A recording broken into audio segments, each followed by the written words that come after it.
Kabur aja dulu adalah hashtag yang lagi viral di sepanjang akhir Februari ini. Orang mau keluar dari Indonesia karena menganggap masa depan Indonesia gelap. Kekasih Tuhan, di zaman Alkitab, di 1 Samuel 21, ada orang Israel yang hebat juga yang kabur dari negerinya namanya Daud. Dia tidak mendapat tempat di Israel karena dia dikejar-kejar oleh Saul.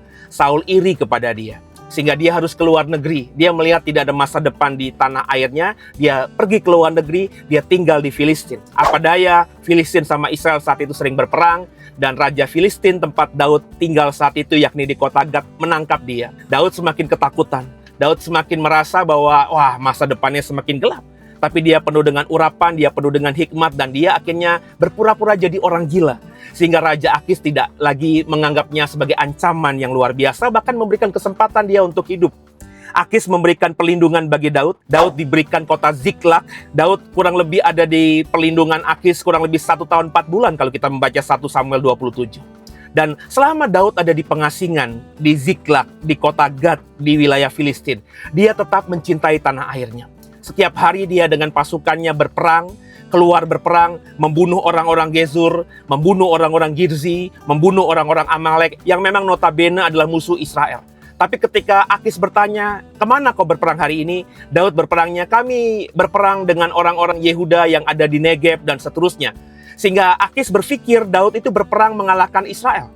Sehingga Akis berkata, bagus juga ini Daud tinggal di tempat kita, karena dengan demikian dia mengalahkan saudaranya sendiri dan dia semakin dibenci oleh rakyatnya.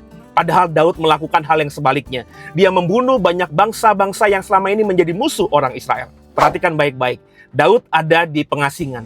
Daud lari dari negerinya.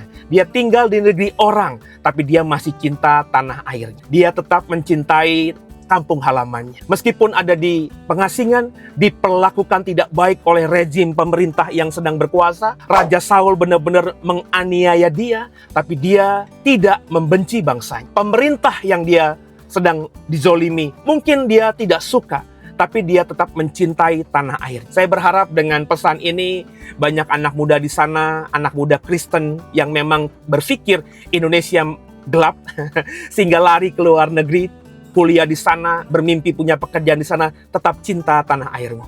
Sebab biar bagaimanapun ada darah Indonesia dalam darahmu, dan Alkitab mengatakan bahwa tidak mungkin Allah salah menempatkan kita.